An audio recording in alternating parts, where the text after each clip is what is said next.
episode of the Dense Pixels podcast. I'm one of your hosts, Brad, joined by my co-host, Micah. Hey. The Dynamic Duo podcast week. This is one of the wildest weeks that I can recall when it comes to news centered around one game ever. This is a hell of a way to end the year, the video gaming year. It is, very much so. More on that later, where we will be talking all things Cyberpunk 2077. It's a nice breezy show this week. Programming note as well up top for you guys. We are taking next week off, being as it's sat right in between Christmas and New Year's. So no podcast from us next week. Perhaps I will talk to Jay and get him to post an episode of Men with the Golden Tongues. I don't know what we haven't posted for free. I'll probably get him to do one of our Mission Impossibles. We'll see. Yeah. You know what? Did we ever give away Mission Impossible 2? Because I feel like that's the one if we're gonna do it. I don't know if we did. But you know what? Guess what? If we did, you're gonna get it again. It's worth listening to again if we did, because that was a fucking bananas episode. So we will. Yes, I will talk to Jay. I will have him post our review of Mission Impossible 2 next week. It's a good. You should definitely check it out even if you've listened to it before. Listen to it again. I guarantee you'll enjoy it. New game that I've been playing this week. So my descent into a specific subgenre of games continues. So Micah, what if I told you that there was a game where you play a group of time traveling mech pilots trying to save the world from takeover from giant insects? And then what if I told you that this was a grid-based, turn-based strategy game? And what if I told you that this grid-based, turn-based strategy game themed in you playing time-traveling mech pilots trying to save not just the world, but corporate islands from being overrun by giant insects is a roguelike game? I would say that at first I was going to call you some sort of weeb with the mech fighting the giant lizards or whatever. But then you threw in turn-based strategy, and I'm like, well, that's not really typically weeb behavior. And then it's a roguelike also. Yeah. I don't know what you are, but this sounds like a Brad game. It is. It's called Into the Breach. I just got it on the Nintendo Switch. It came out a couple years ago. I think this is from the same developers as FTL, which was very popular back in the early 2010s, back when. So yeah, Into the Breach, it's turn-based strategy. You are fighting these, giant bugs on a very small grid with a team of 3 different mechs, and there's different teams of mechs that you can unlock throughout the game. That's one of the progression tools that's in the mix, and you're fighting across these 4 different islands that are owned by these corporations. And the islands have pretty stereotypical video game, like there's the grass island and the desert island and the ice island, and so you fight on those. The grids are very small, so I'm not a huge fan of grid-based strategy. I played Fire Emblem. It's not for me. I've never tried Disgaea, but it looks intimidating. Well, these levels take place on like a 9x9 grid typically. The levels are pretty small, so they're manageable. And each battle only lasts 5 turns. You have to just stave off the invading forces. You don't necessarily have to defeat them all. Each area that you play in also has like specific mission objectives that you're trying to compete either to gain reputation or to build the power grid, because the power grid is that's maintained on these islands is the life supply. It's the life support. If you lose your power grid, basically, it's game over, which is interesting because the health of your mechs is not consequential. Like, it doesn't matter if your mechs get blown up as long as you maintain the grid. So it adds a little bit of a layer of strategy that you often find yourself putting your mechs in harm's way to protect buildings from being destroyed because you need to keep those safe in order to win, which is kind of Wow. fun, kind of interesting. This is ripped from the headlines. Yeah. Art imitating life. So as you go through each island, you play a couple different regions. Eventually, like a boss mission of sorts will show up. When you complete that, you get to spend your reputation points, and your reputation points can either be spent on one-time upgrades that'll help you during that run, or they can be spent to like rebuild your power grid, things of that nature. Also, while you are gaining reputation, your pilots are gaining XP as well for every enemy that they defeat. And when the breach, or when your period collapses and your pilots have to go into the breach to go back to the past so they can try saving everything again, you get to take one of the pilots with you that will then be there in your next run, and he gets to keep the different upgrades that he's unlocked as time goes along. There's also permanent pilots that you can always use and always put in the mech. Now, the other thing that's tricky, or I said it doesn't matter if your mechs get blown up, kind of does, because while the pilots have specialized abilities that they can earn through XP unlocks, if their mech ever gets destroyed during a mission, the mech comes back in the next mission, but the pilot's dead forever, and the mech's just piloted by a generic AI, so they're not quite as good as having the pilot around would be. It's a really interesting game. If you're into strategy games, I would definitely give it a look. It's only $15. The graphics are like very generic, like 8-bitty style graphics, but it works in the context of what the game is doing.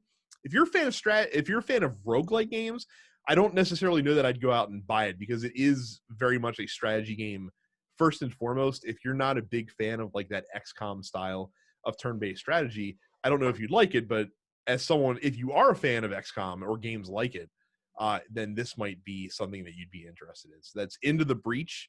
Definitely recommended if it sounds interesting to you. And it's half off right now.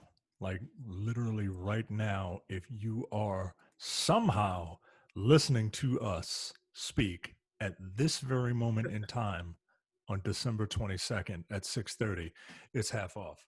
Might be half off when you hear it, but I don't know. But it's on sale. I've also been playing a lot of Grindstone, but I've talked about that on the show before. Again, I could just reiterate, if you like puzzle games, it is one to check out as well on the Nintendo Switch. Awesome. New releases this week. It's a mercifully light week on the docket there.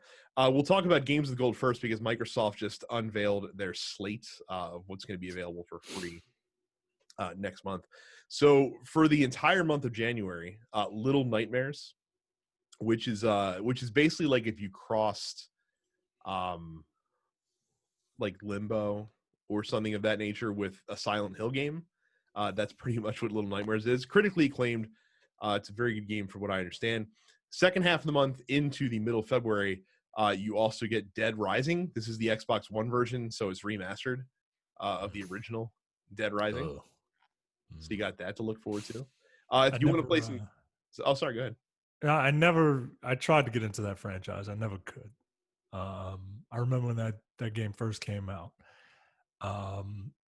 The font was so small because I don't know what happened, but like it was when like the newer TVs at the time were widescreen and in 720p, and for some strange reason, like the font was incredibly small. I had to get up on the screen in order to see it. That was an issue with a lot of early PS3 360 games. Yeah. I remember.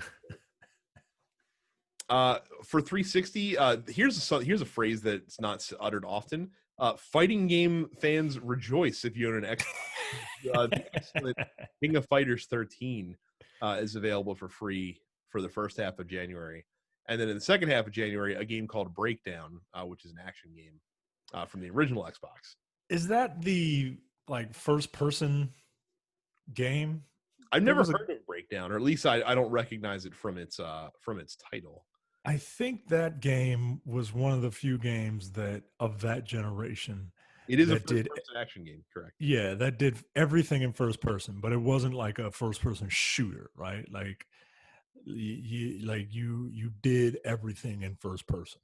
And it was a lot of like think instead of Call of Duty, think Mirror's Edge. So this is one of those games that for you probably is seared in your brain because the cover's very recognizable. Like the cover for the game is just like this red glowing fist that's like pointed downward. And I'm Yeah. sure it's something you saw in GameStop all the time. Yep. Because I'm sure it's Mhm. something that people that were shopping at GameStop that didn't know any better thought would look cool. And then, Yep. and then would get it and it probably wouldn't live up to their expectations. That is exactly right. Yeah. Yeah, there's a few. If you worked at a GameStop for any discernible amount of time, there are definitely a couple of game covers for just random ass games that just stick with you Yeah. for no reason, just because you're used to seeing them all the time. Yeah.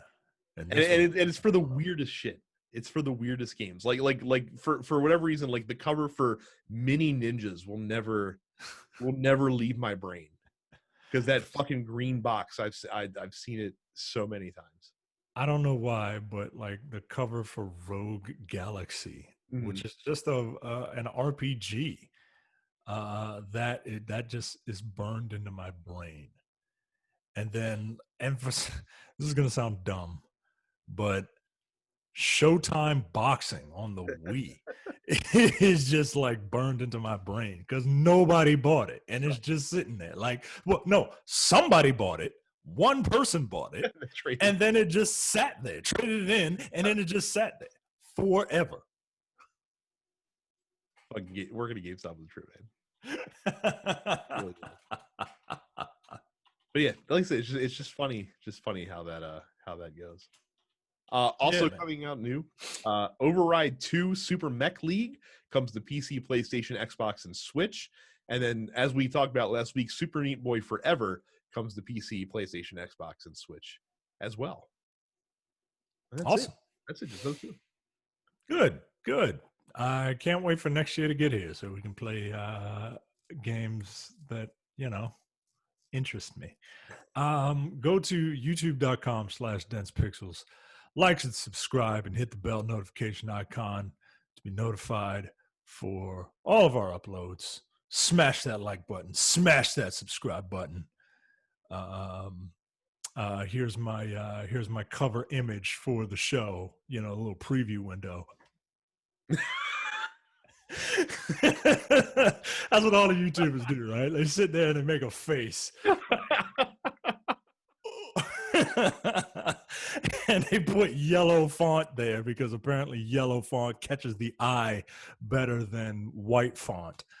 When you're while you're on the internet looking at my stupid face, subscribe to all the TMP Studios podcasts wherever you get your podcasts, including the Nerdpocalypse, Black on Black Cinema, Coming Distractions, and the weekly preview episode of the Look Forward Political podcast. And if that's not enough, go to densepixels.com/premium for $5 a month or $50 for the full year. You get access to the premium slate of podcasts, including the airing of grievances, No Time to Bleed, The Men with the Golden Tongues, Upstage Conversation, and the full episode of the Look Forward Political podcast. I'm listening to it now. Andy's back, and we find out that Andy was not the reason that Andy was not on because he's made himself available. It's all Jay. Jay just did not make himself available when Andy was available, which, you know what? I'm not surprised. That's you shouldn't be surprised. Yeah. Jay is Jay. Jay's gonna Jay. He is gonna Jay. Two bits of quick news this week. Both are Xbox centric. Among Us is coming to the Xbox next year. If you're a Game Pass subscriber, though, you can play it on PC right now. So right on the heels of the Switch version, Among Us coming to Xbox One and Xbox Series X next year. No word as to any specific date that it is coming out, but it seems like that Among Us is just taking over all the systems as we go. Yeah, good. I'm glad people are enjoying that game. including Congress people. Congress people play this game, folks. Micah, so there's a story that came out today. I didn't put it in the docket because I didn't want to preview it. How many unique players, active players, do you think played Among Us last month?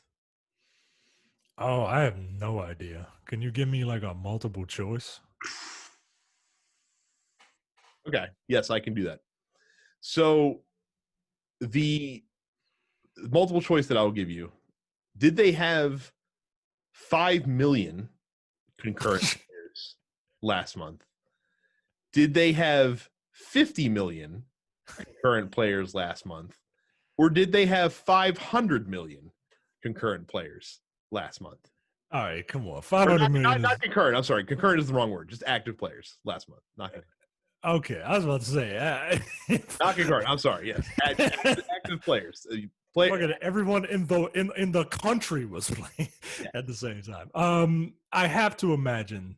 I always go for if I have 4 choices, I go with the third choice, and if I have 2 choices, it's either the second choice or the third choice. I can't imagine that they have 500 million active players. So I'm going to go with B. So you say 50 million players. Yes. Which is an obscene number of players. Yes. So according to an analytics company called Superdata, they say that Among Us had nearly 500 million active players in the month of November, saying it's, quote, the most popular games ever, the most popular PC game of all time in terms of monthly players. Yo, shut up, dude. But here's the thing. It's on PC. It's on mobile devices. It's on Nintendo Switch. And it's $5. Wow, dude. And they all play together. I mean, look, you look at numbers like that. I would do what Fortnite is doing also. Nope, I'm gonna bite that. I'm gonna take it. We're gonna do that. 500 million potential whales. Yeah, we're gonna do that. Wow, that is ridiculous. That's a wild number. That is ridiculous. Would have never expected. Thanks, AFC. Yeah, no kidding, man. Goodness gracious. The final bit of quick news, and this should not be surprised. I just wanted to put it on here because it is a notable story. That all of the Xbox 360 Halo games, their online game modes are going dark in December 2021. So that means that Halo 3, Halo Reach, Halo 4, none of those will be able to, and also Halo Anniversary and Halo Wars, for example, as well. You will not be able to play them online anymore in December 2021. Of course, the newer versions that are part of the Master Chief Collection on Xbox One, I'm assuming would still work, but maybe not. Actually, I'm not. Maybe not. I was playing that earlier this week because it has been optimized for Xbox Series X, and that meant a 20 gig patch. It was fun playing Reach again, although it's weird because I hadn't played Halo in a long time. My muscle memory is tuned for Call of Duty in terms of first person shooting. So like I had to switch the control scheme to be on Halo, but I played the best Halo game, which is Halo Reach. From a story perspective, I never got into a lot of the multiplayer stuff, but it was cool to play those games again. It's a series that I always thought I should play, and I never did it when I had the opportunity to do it.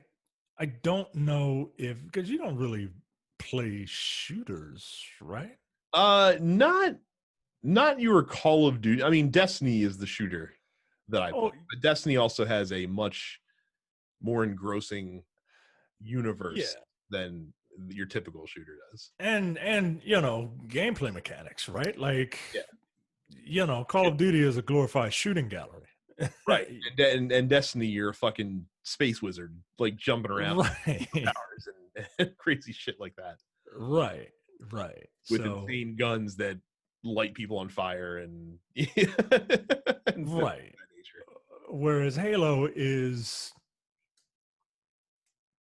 not as bad of a shooting gallery, but it's a shooting gallery. It's a shooting gallery with an interesting story, in my opinion. If you were going to play a Halo, I would play you. You should play Halo Reach because I think you would dig the story of Halo Reach. But yeah, okay. I mean, look, they had a great run. It did. It did. Like I said, it was. But I mean, Halo 5's out now, and that's easy to play. And Halo Infinite will come out eventually. One hopes. So let's hope. Let's hope. Let's hope they come out with the game that they advertised on the back of the box on the system. Good Lord. Go to www.densepixels.com/Amazon for all of your Amazon purchases. Look, it's getting down to the wire. I know it's the hip cool thing. You haven't ordered your Christmas present. think you're waiting. If you go to www.densepixels.com/Amazon for all of your purchases, they tell you it can still get here before Christmas. Yeah, we'll see. You just got to pay like $50 for shipping, but you can get it. And I know, all you atheists out there, you don't believe in Christ the Lord, but you celebrate Christmas. I don't think so. You're not Blade. You're not religious Blade. Allow me to pontiff. It really isn't a controversial opinion. Shouldn't be and Jay alluded to this on Look Forward last week. Christmas is not a religious holiday. It's not anymore. Not anymore. It's a commercial holiday now. Spoken as a religious motif. Spoken like an atheist that still wants presents. Nah, man, you can't get Christmas without doing Easter, man. The two have nothing to do with one another. One is a celebration of the birth, which didn't happen in December. It happened like in April, and what even was time back then? Right. And one is like the whole crux of the religion. Like if you gotta be in for the whole thing if you want to celebrate the good stuff. You can't just come in, have fun at the party, and then leave early and not help clean up. You think that I don't celebrate Easter? You think that I'm not getting chocolate bunnies from people? Come on. We all know the reason for the season come April. We looked behind this rock and found ourselves some delicious chocolate that we can share. Yeah. That's where the Cadbury bunny hid the eggs. This was an Amazon read, folks. www.densepixels.com/Amazon. Oh my God. One of the best Amazon reads of all time. Good gravy. All right, so last we left you on as Night City turns. CD Projekt Red made a bold statement where they were like, we fucked up. Real bad. Sorry that we didn't tell you in advance that we were going to fuck up, even though we definitely knew that the fuck up was happening. To make good, we will, if you don't like the game and you don't trust us to make it better, if you want a refund, you got it. And people were like, all right, cool. So they started banging on Sony and Microsoft's door. And especially Sony was like, fuck you talking about? Right. Because I don't know. So I don't know if people realize this, but if you buy like a toaster from Walmart, right? And the toaster electrocutes you every time that you put some toast in and pull the plunger down, and Black & Decker's like, shit, we fucked up by giving you the toaster that shocks you. but we're going to give you a refund. And they do this unilaterally. And then you go back to Walmart and try to return it. Walmart's like, yeah, we don't have to take your toaster. Like, you can talk to Black & Decker. Problem is that CD Projekt Red didn't talk to Sony before they decided to be like, here's a refund. So Sony talked to CD Projekt Red, and they're figuring out what we're going to do. And Sony said, all right, you want us to issue refunds? We'll issue refunds. But in the meantime, we're taking your busted ass game off our fucking store until you fix this shit. And it's gone.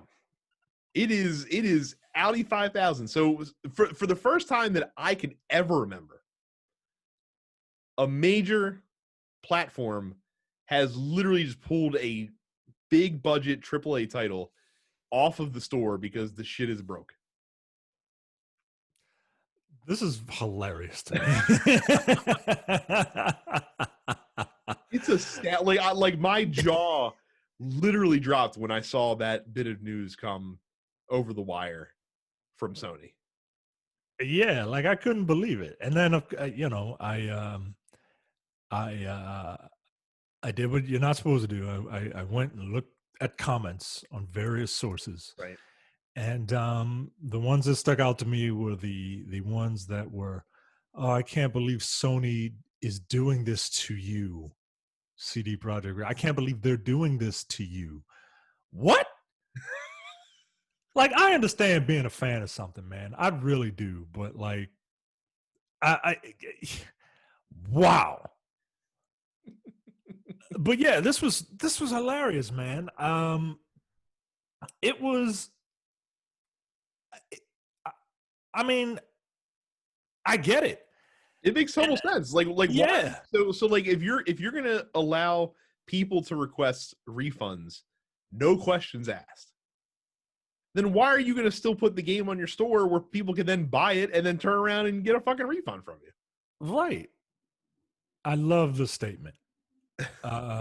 SIE, Sony Interactive Entertainment, strives to ensure a high level of customer satisfaction. Therefore, we will begin to offer a full refund to all gamers who have purchased Cyberpunk 2077 via the PlayStation Store. SIE will also be removing this busted ass piece of shit from the PlayStation Store until further notice.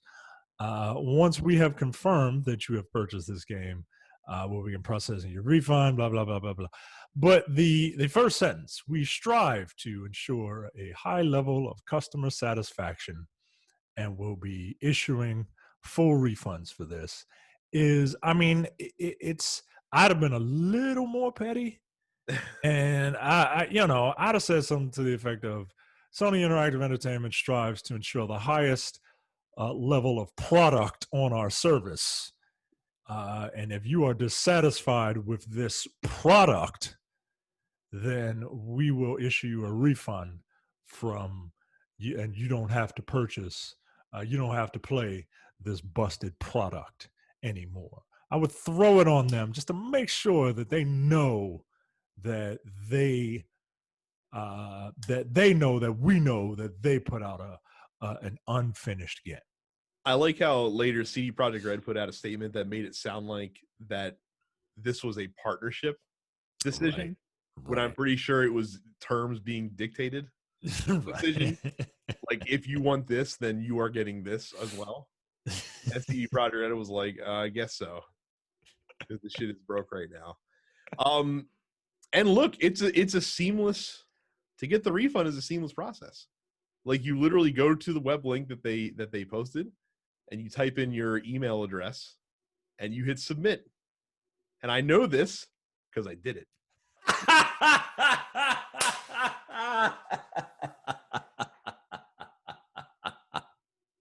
So look, we tell you all the time on this show to use your dollar to send a message and to show what you're willing to tolerate and accept. And as you'll find with these various stories, like, forget the fact that you released the game that wasn't functionally playable on 2 of the consoles that you released it for. Like, forget that fact, because that, honestly, that part didn't really affect me because I was playing it on PS5. Right. Like, forget that fact. You brought it out in like a inferior version over what's promised for down the road. It doesn't work, and you fucked up the launch. Like you literally pissed on everyone's legs and told us it was raining with this game. You were deceitful. You know, you were, as we thought about last week, like there's no way they didn't know this was going to happen, and it's demonstrated in how they did the review rollout. It's demonstrated in how they limited what could be shown before the game released, and that sort of thing. And then just all of the errors and the issues that we're going to talk about. Like this company right now does not deserve your money. They don't. They absolutely do not. If you're playing it and you're having a good experience, bully for you. I'm glad. Like I know Jack bought it and he's playing on a Series X and it's fine. And from what I understand from you as well, you're not running into anything like catastrophic. I've had some crashes and some well, first of all, so here's the thing with this game. I originally had it on pre-order for PlayStation. Mm-hmm. And then I didn't see any console stuff. Mm-hmm. And then I saw the Xbox Series X, you know, that one sliver of Xbox Series X content that was running. And I hadn't seen anything for PlayStation. So I'm like, yo, something tells me that I should not be playing this on PlayStation. So I got a refund for the pre-order, which, you know, I wish it was a little easier Mm-hmm. to go through that process, but it's not difficult. It's tedious. And I decided to buy it on Xbox because I got that way, you know, I could try the both consoles without having to like load save files on separate things and all that. And I tried it on the Xbox Series X first, and then I tried it on the Xbox One, my day one Xbox One. So this is literally you talked about it last week. It was not. Yeah, and it's not good. Yeah. But I went back and played it, and I'm still having a couple issues, but nothing. I'm having enough issues that I'm like, let me just put this down and play something else for a minute. Because, you know, crashes are annoying. They're not a big deal, but they're annoying. And they shouldn't happen. No. And it sucks because I am really enjoying this game. It's a slow burn, but once you get into Act 2 and once you start meeting the side characters, and like major side characters have their own quest line and stuff like that, it's really interesting. And you know, this game does world building very, very well. It takes you a while, especially because this is like such a brand new type of world, that it takes you a while to kind of get used to. But once you get used to it, I'm actually really enjoying it. The thing that is really killing it for me, aside from the crashes and the bugs, I was fighting a boss today, right? And this boss was a pain in the ass, right? He was essentially a ninja who can move really fast, jump really high, and can make himself invisible. It's like I'm fighting the Predator, right? And at one point, there's this, we're fighting in an arena, and there are platforms, like just platforms. And at one point, this guy is really kicking my ass. And at one point, he jumps up in the air, gets stuck in one of the platforms, and he's just sitting there. And I'm like, okay. And then I empty 10 clips of bullets into him because he's a bullet sponge. But he was just sitting there. And while, I mean, I guess that's good for me, at the same time, like, it kills that experience a little bit. Right.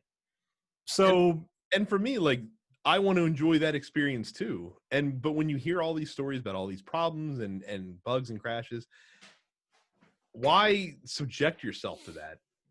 when you know that if you wait, 6 months, a year maybe, that you'll get a version of the game that doesn't have those problems and that's optimized to actually run on the system Yeah. that you want to play it on. Yeah.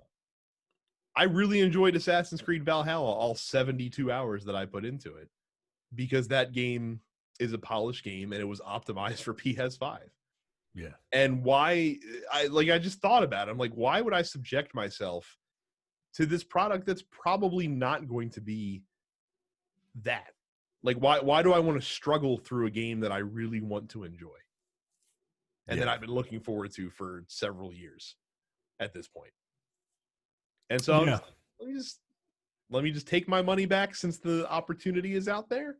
And once they're deserving of having that $60, then I'll give it back to them.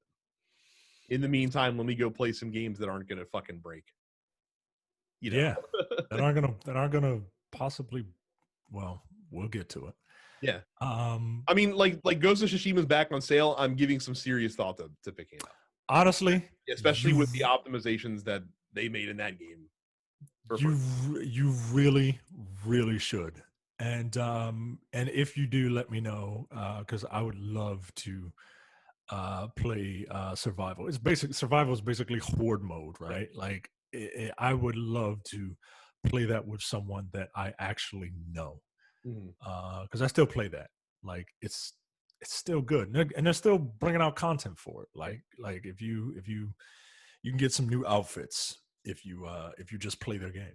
Well, and that's what, it's bizarre, right? Like, it's bizarre. I know it's kind of apples and oranges in some respects, but at the same time, how is it possible that a studio that's not less experienced, but that doesn't have as much like cachet as the vaunted CD Projekt Red is able to put out that game and make it amazing and play lovely and continue to put post-launch support out for it, add new not only a survival mode but a goddamn raid to the game for free. You know what I mean? Like that's amazing. And I get it's different, like it's single platform, you don't have to worry about it working on 9 different consoles and all that jazz, but those people deserve my money right now. Yeah. Not the ones that shipped a barely viable product out the door after 4 or 5 years of development. So, Yeah. like I said, if you haven't played much of Cyberpunk and you're not having a good time right now, get the refund. Get the refund. Get it while it's there, and then let them actually put out the game that it's supposed to be, and then give them the money then. When they've proven that they can actually make the fucking thing do what it's supposed to do. Yeah. And look, wait long enough, you might hit a sale. Maybe. Might be optimized, might hit a sale. You never know. It's a shame, man. It's a shame that because I'm really enjoying it. Mm-hmm. And it just it's annoying. It's annoying on a technical level. Well, and correct me if I'm wrong, because this was my experience with the few hours that I did play of it. Like, because of all the noise and because of all the discussion around the game, like while I was playing the game and enjoying it, I wasn't fully in it because I was like, there was like a waiting for a shoe to drop moment in the back of my mind while you're playing this game. Like, when is this gonna fuck up? When is it gonna run into a bug? When is it gonna crash? Yeah, like I had to get off of social media and just kind of play this game in a bit of a vacuum, just to kind of see what it's about. Because if you look at what critics say and you look at what fans are saying, it's the greatest game that's ever been made, and it just isn't. It's not. But the things that it does well, it does really well. It does characters really well. It does the world building is done very, very well. the city itself, you know how people are like, oh, the city is a character. Nah, the city is not a character, right? Like it's just not. It's not. There are some aspects of the city that just aren't interesting Mm-hmm. to me, but it's the denizens, it's the people that make that what it is. And you know, which is why like real life cities like New York or Portland get the rub that they get. No, it's not that New York is some, you know, beautiful like city. Like no, it's the wackadoos that live there. It's not that Portland is cool. Keep Portland weird. You know what's weird about it? The people. And they get that, they do that very well in this game. So it's so weird, man. It's this is just the weirdest release of a game that I've seen in a very, very long time. Yeah, and again, it's the cherry on top of the sundae, of course, is that it's the most 2020 thing they could have possibly found. Yep. It just is. So yeah, here's what's going on in Night City this week. So Microsoft didn't necessarily do the nuclear option of pulling it from the marketplace, but they're offering refunds too. No questions asked. If you're not happy, get your money back, which is wild. Which again, just fucking wild to me. Like literally just submit a form. We got you. We'll work on it. Google Stadia, by most accounts, the most stable console to play the platform on, which is also insane. Can't play in 4K. Even if you got Stadia Pro, can't play in 4K because there's too much traffic on the network, too much usage. So it's stuck in 1080p, basically. You're not able to get it in 4K. I mean, as long as it works at this point, right? Like, I guess here's arguably my favorite mode of the week. So, being an RPG, there's of course a crafting system in the game, but we've been advised by CD Projekt Red, especially if you're on PC. It seems mostly contained to PC, but if you're on PC, maybe don't craft so much actually in the game, because apparently if you have too many crafting items in your supply and your save file exceeds 8 megabytes of size, it's going to just become corrupted and unrecoverable. And they said maybe and this is their literal response. CDPR's literal response to this is that, quote, the save file size limit might be increased in one of the future patches, but the corrupted files will remain corrupted if your save file corrupts. So maybe don't have as many crafting items and materials. You know, just try not to use this one aspect of the game that we made available for you. That this one aspect of the game that we dedicated a whole goddamn skill tree toward. Like they want you to use it. You know what I mean? Play the game your way, except for this way. Don't do this. don't do this, please. So there's this might be, I don't know if this is real or not.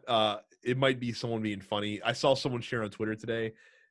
They posted another statement. It came on their background, but that doesn't mean anything.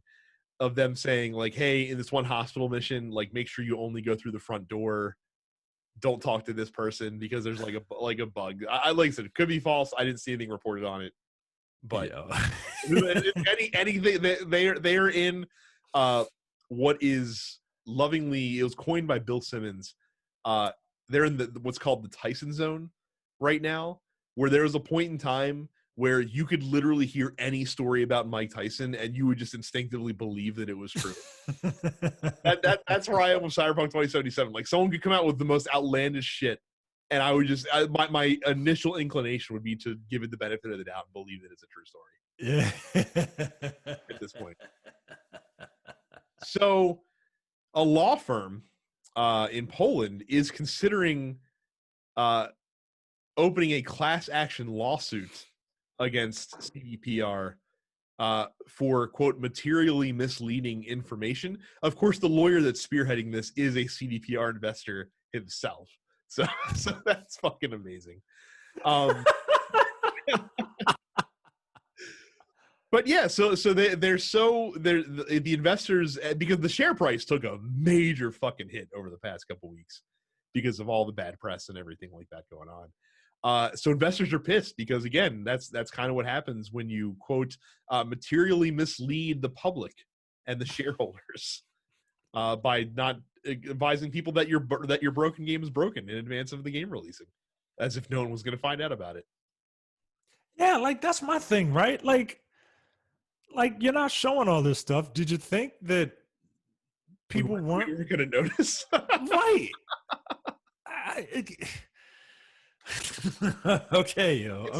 It's like the scene in Casino Royale where like Lashif takes the money that was given to him to hold on to by the African warlord, and he bets it on like this airplane stock going, tanking, because he's gonna blow it up. And then of course James Bond thwarts it and save the day, and so he's like, shit, I gotta go play Casino Royale to win all this money back, or they're gonna fucking kill me. And like halfway through the tournament, like he goes back to his hotel room and the warlord dudes are there, and like one of the things he's like, did you think you could lose that kind of money and nobody would? Right, dude. You think we're not watching you? It's wild, right? Like you said, it's amazing for them to just like, this will be fine. This will all blow up. We're gonna weather the storm. Nobody owns consoles.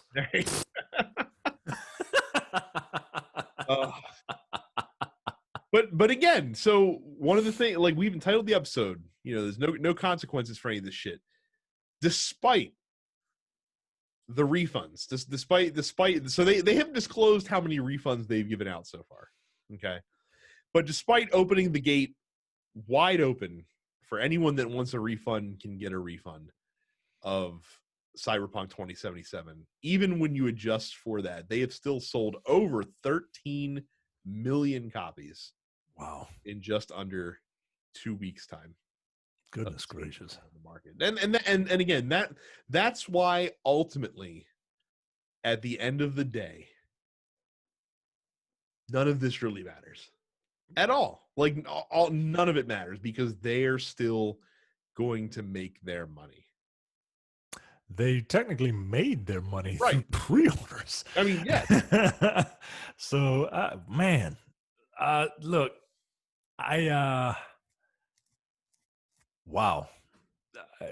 And just again, given the content of the game and what the game is actually about, right? Like in this world where corporations do the shadiest things, right, to screw people over, like, and it's all like it just feels incredibly tone deaf, man. It just feels incredibly tone deaf.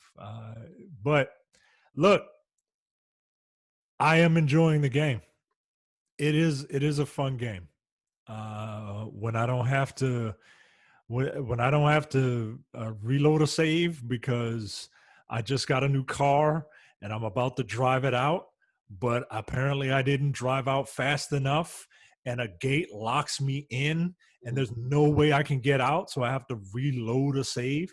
Yeah, I don't have. Yeah, I'm a frequent saver, so it doesn't really affect me too much. But the fact that I have to do it is annoying. It's annoying. So I'm curious. So because you're you, I know you're not going to get the refund by any stretch of the imagination. Well, I mean, shit, I'm at the point of no return. If I hurry up, I might be able to. That's true.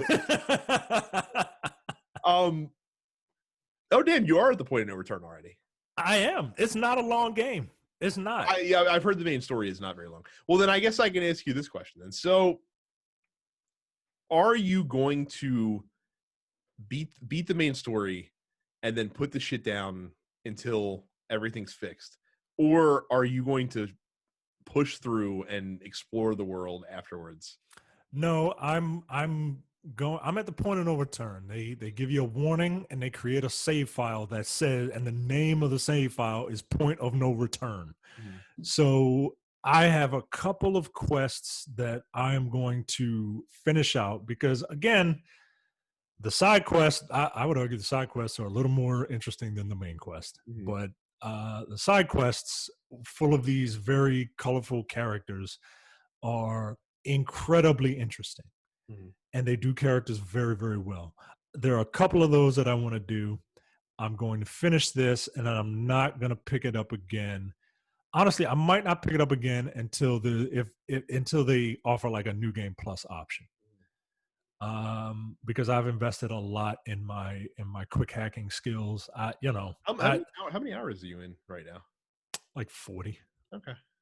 So yeah, and I'm at the point of no return. Like if you mainline it, you can get this thing done in like 15 hours. Yeah, I heard it's not. I heard it's not long. Maybe if you just. Which is fine for me myself personally. It's fine for me. I don't need a game to be 900 hours long for me to enjoy it, right? I just need you to tell a well-paced story, a good well-paced story. And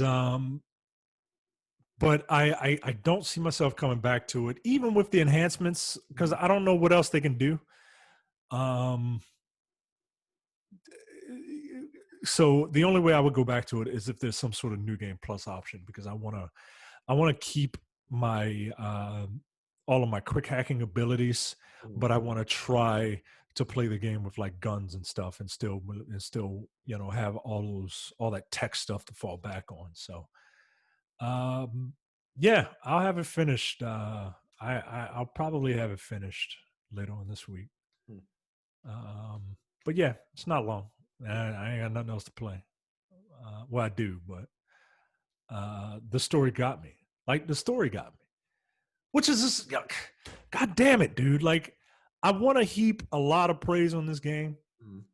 but the way that everything about this game is being handled, it just leaves a bad taste in my mouth. Right.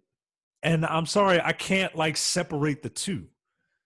Like it's difficult for me to separate the two. So I Well, do recommend this game, but I think you would actually really like it, I but think not I right would now. too, but but Yeah, not right now. like I said, I'm not the type of guy that's gonna you know bang my head against the wall just to suffer through something because I've been waiting a long time for this game to come out, and I want to enjoy myself. Like I want to have the best experience that I can possibly have. Yeah, That just isn't gonna happen right now, yeah, and no matter how you slice it. And again, if I don't get to experience the game optimally, then I'm gonna resent it because I know me, like like I know how I am. Um, yeah, I don't suffer bugs, man. Like it's just not in my nature to do that sort of thing. But yeah, so and I hope it's sooner rather than later, but I'm gonna wait. Like I'm gonna wait until patches come out. I'm gonna wait until the new version comes out. I'm gonna wait to hear reviews on on the PS5 version to make sure that it's not fucking bugged and broken and janky and shitty and crappy before I put my money down because I'm not doing this again. Essentially, if that yeah. makes sense. Again, I've learned my lesson. Um, I went through No Man's Sky at launch. I went through Anthem at launch, and there's just no need to go down that road again. So that's where I'm at with it, basically. Yeah. Yeah. Fuck, thank God Mass Effect Andromeda was good on PS4 Pro because if I had a regular PS4, that might have been tough too. Yeah. Yeah. It's just, God, I like even the thing that I love, video games, is it just can't get through 2020 without just there being a bunch of nonsense. Um, so I can't wait for next year. Like let's just all purge this year. I mean, look, we got Hades this year, man. Like it wasn't all a fucking total loss. Do you want to? Is that your game of the year? Yes, unequivocally yes. For a long time it was Ghost of Tsushima, and then Hades came out. I was like, wow, yeah, like it hit me like I was always looking forward to Hades. Mhm. given the the history of the people who made it and the subject matter. But I didn't think it would hit me the way it did, and I was like, well, no, well, this is it. And then Ghost of Tsushima came and dropped a bunch of free content that I still play. Mhm. And I'm a sucker for a big budget game and one that takes place in feudal Japan because I'm a weeb. But gun to my head, I might it might have to be Hades. Mhm. And this is a very, very hard decision for me, man, because like I feel bad for you. My top three, really my top four, is easy for me this year. Hades is number one. Valhalla is number two. mhm. Super Mega Baseball 3 is number three, surprisingly. And then Astro's Playroom is number four. Wow, that is some high praise. That game was really fucking awesome. I was not expecting Astro's Playroom for what essentially, as we said, is a glorified tech demo to invest myself as heavily as it did in the 5 hours that I played it, essentially. I mean, it's a 3D Mario game. It's a 3D Mario game that, again, like I said when after I first played it, if you are a PlayStation fan, like you are a fan of the PlayStation brand, it's gonna get you in your feels, man. I'm telling you. Do everything, get all the gotchas, do all the extra stages, get all the collectibles, do it all. Doesn't take long. Get yourself a platinum trophy and ask for a player. You will be glad that you did. Yeah, man. I don't know. I don't know what other games I would have on like a top 4, top 5 list. So you're putting Ghost above Miles? Yeah, I am. So I love Spider-Man, but that would probably be my number 3. Hmm. And honestly, a lot of that is just bias. If I'm being perfectly honest, it's everything that I loved about my favorite game, but better. Hmm. Um, but I've played so much of Spider-Man that I get it. Whereas and Miles is easier to play than Spider-Man, so I'm not having to think too much about it, which is like not good. But with Ghost of Tsushima, I have to think about every encounter because you can't just hack away at that game. It's not a Souls game, mind you, like where you have to plan, you have to know what you're doing before the fight happens. Like if you can get into some oh shit moments in Ghost and still be able to get out of it, but you can't just hack your way through it. And yeah, it'll probably, yeah, I guess those are the 3 that I've really dug of the games that I played. I didn't play the Game Awards Game of the Year because that's not my style of game. Yeah, man, but Hades just edges it out, man. It just edges out Ghost of Tsushima. That's a little surprising, but I'm also not that surprised because, again, as if we have not inundated you guys enough over the last week. Like, it really is that good. And if you own a Switch or a PC, you should definitely fucking play it because it's really, really good. Yeah. And look, we got good shit to look forward to on the horizon right now. Mass Effect Legendary Edition's coming out. That's one for us. Yeah.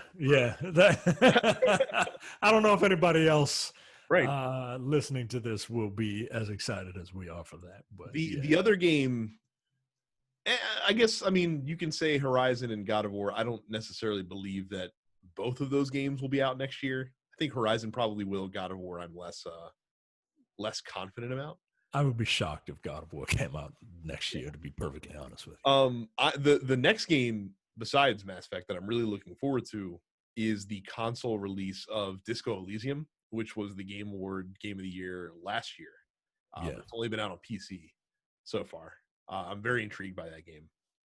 and looking forward to playing that. Yeah. Yeah. And I'm gonna do it. I'm gonna get Bravely Default 2 because I really did enjoy Bravely Default 1 until they undid everything that I did. And I'm hoping that they won't do that to me again. But Look, I played I'm a the sucker. demo for Bravely Default 2. What'd you think? Didn't really do it for me. Yeah, I figured as much. The combat system was weird. Yeah. I much preferred the way that Octopath Traveler did something similar in some Yeah. ways. Yeah. Yeah, Bravely Default 2, and unless the reviews are incredible, and No, they like, won't this be. is the must, and They maybe I'll won't be be. convinced to give it a shot. But right now, no. No, they won't be incredible. I'll tell you that right now. They won't be.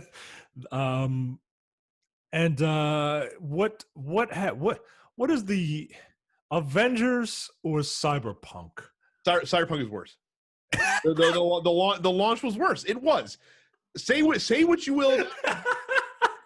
Say what you will about load time. Say what you will about lack of content. Say what you will about the fact that they released like a half-baked game. It worked. Yeah, Correctly. they put it in the oven, and it was, It was edible. baked. Yeah, It was edible. You could play it. It is fully functional. The Cyberpunk was a mess, man. Like it's like Amir asked last week, I think it was, or 2 weeks ago. No, it was last week. Which had a worse launch, Cyberpunk or Anthem? And I think we said they were both bad for different reasons. Cyberpunk probably is a little bit worse. it is, man. I told because look, say what you will about Anthem, say what you will about No Man's Sky, say what you will about Final Fantasy 14. Like, we can go back to some of the great misfires of all time. They didn't get pulled from the fucking marketplace because they were so busted. You couldn't never not buy Anthem.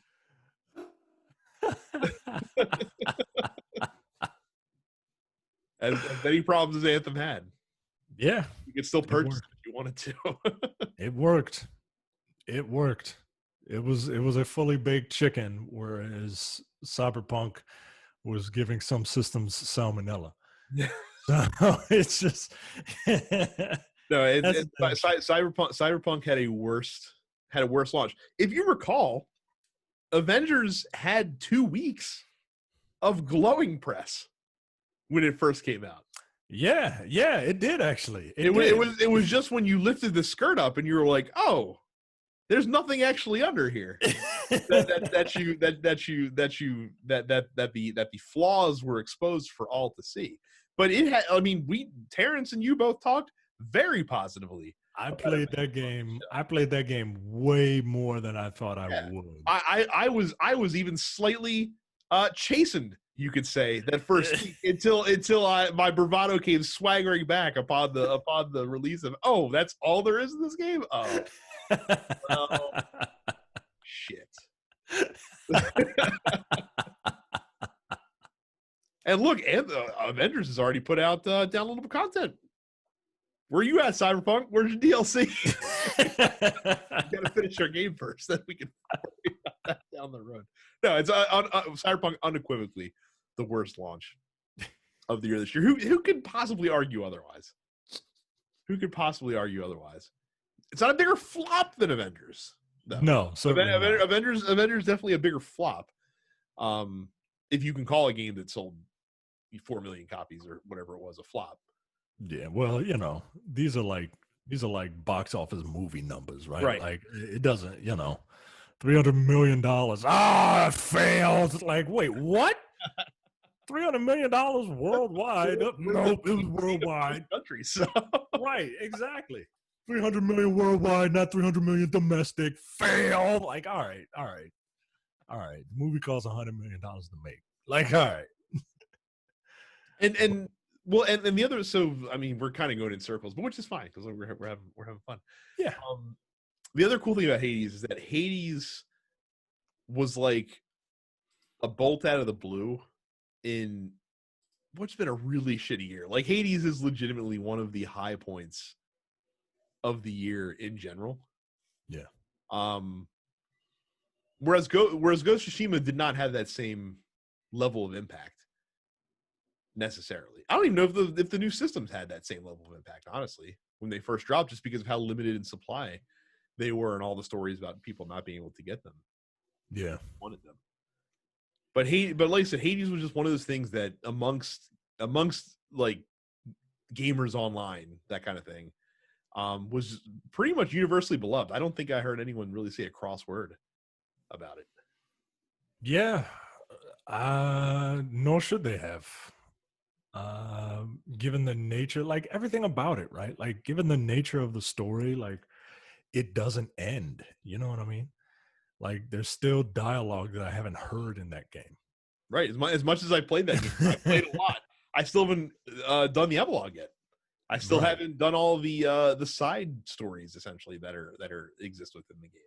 Right. I haven't unlocked all the weapons. Well, actually, I think I have unlocked all the weapons. I haven't leveled up all the weapons yet. Right. So, yeah, man, that game, I didn't expect it to hit me the way because it's Supergiant, right? Like I like Bastion, and Transistor I didn't really get into. I didn't think you played Pyre, did you? No, I didn't even play Pyre. Yeah. But I like Bastion enough that I bought it on like 2 consoles, right? Like, or I have the mobile version for some stupid reason. But yeah, I was like, all right, let me try this. And yeah, it's really good, man. So, Dense Pixels Game of the Year, Hades. Yeah. Don't. I mean, Carrie might have some contention, but well, she ain't here now. So, I mean, that's it. That's it. Game of the Year. I wasn't expecting to do that this week, but yeah, there really wasn't. For me, there wasn't a whole lot of new stuff that I played. There was a few new to me games that were pretty cool, but yeah, I would say definitely Hades for sure Game of the Year for me. So, all right, excellent. Well, that's it. Again, no show next week. Instead, you will get hopefully Mission Impossible 2 in its place, which is a jolly good time. Listening to me and again, like the whole lead up to the review. It's fantastic. Wasn't Jay on that episode as well? Jay was on that episode. I think he was, yeah, because he did the same thing that you did. He was like, Mission Impossible 2, I'm on. Like, all right, I can't wait. Like, listening. We've had a lot of fun moments on Men with the Golden Tongues over the years.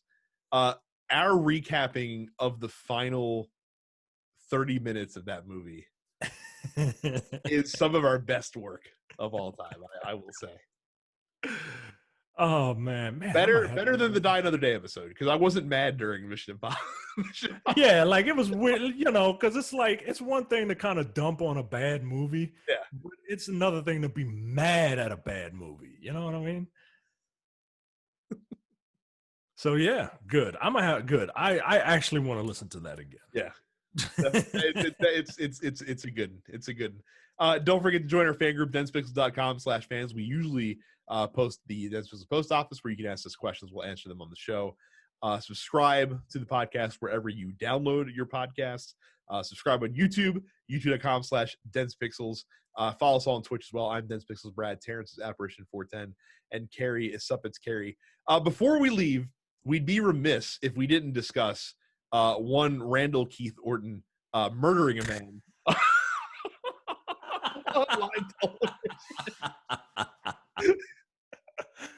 You know what? I'm happy that WWE. Look, I was entertained. I'm happy that they set a man on fire. Look, here's the thing. Here's the thing.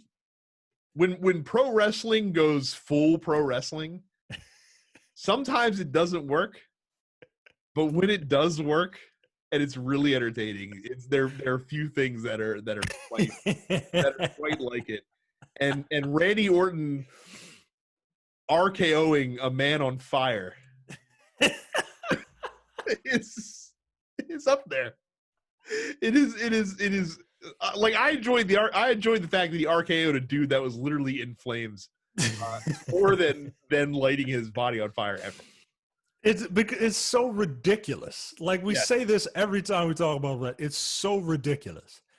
But I'm very glad that in this weird time period that we are in, this year we have been able to see some of the most ridiculous wrestling I've ever seen in my entire life, right? Like old man Mark Calloway fighting country bumpkin AJ Styles in a boneyard match where where an Undertaker rides in on a motorcycle and teleports out of a grave and pushes the bumpkin into the grave while fighting the bumpkin's like two bald friends and shit. Like, it's just wild to see the deconstruction of the WWE and John Cena in a match. Right. Was amazing. To see Randy Orton do his special move on a clown on a demon clown on fire. It's just it's so silly. Not to mention, we finally got the fully evolved version of Roman Reigns, the best version of Roman Reigns. Yes, the best version of Roman Reigns. That dude went from everybody hates him to, guys, I got cancer, to everybody feeling bad for him, to I'm in remission, y'all, and then everybody loving him, to everybody to him just being like, nah, fuck everybody, I'm the man. I mean, WWE had a match where they threw people off of a building. like, come on. They had a match where poor Rey Mysterio lost his eye. Like they plucked a man's eye out of his socket. Come on, man. Like, get with it. You tell me you don't like wrestling. I tell you, there's something wrong with your ass. Get out of here, man. And we're not going to get any of this anymore. I don't think we'll get any of this once we get fans back in the building. Yeah, once we get fans back in the building, you're not going to get a lot of the cool shit's been pre-taped, which is hard to do when you got fans there. So yeah, man, yeah, because then it's just yeah, enjoy it, man. I hope everybody enjoyed this year, because it's gonna be. I mean, and we're not even talking about like the Keith Lee summer in NXT, which was fucking man as well, and all the other shit that's going on down there, which has been cool. The surprisingly entertaining Pat McAfee band of idiots. Yeah, yo, like whenever I see someone who's traditionally not a wrestler come in and try to wrestle, I'm like, ugh. But Pat McAfee is a guy that he does heel right. I don't like him, and I want to see him get his ass kicked. Like, that's the job of a heel, to make your baby face look good, man. So yeah, this has been a weird year, but in terms of wrestling, I mean, good Lord, man. The Royal Rumble is going to be weird. It is going to be very weird. There's no way they're going to have fucking fans in the building. Right. Or if they do, it's going to be like 20. They'll do it like the NXT arena. They'll be like around a fence. But I'm gonna watch it. Oh yeah, no. Again, that's our favorite event every year. We talk about it all the time. Yeah. So. All right, that's it. Happy holidays. Happy. Are we past Hanukkah? I feel like if we're not past Hanukkah, that Hanukkah's ending soon. I think we're past Hanukkah. Don't ask me about Kwanzaa. I know a black person I know really celebrates it. Like, they just put up those candles because, red, black, and green look cool together. Right.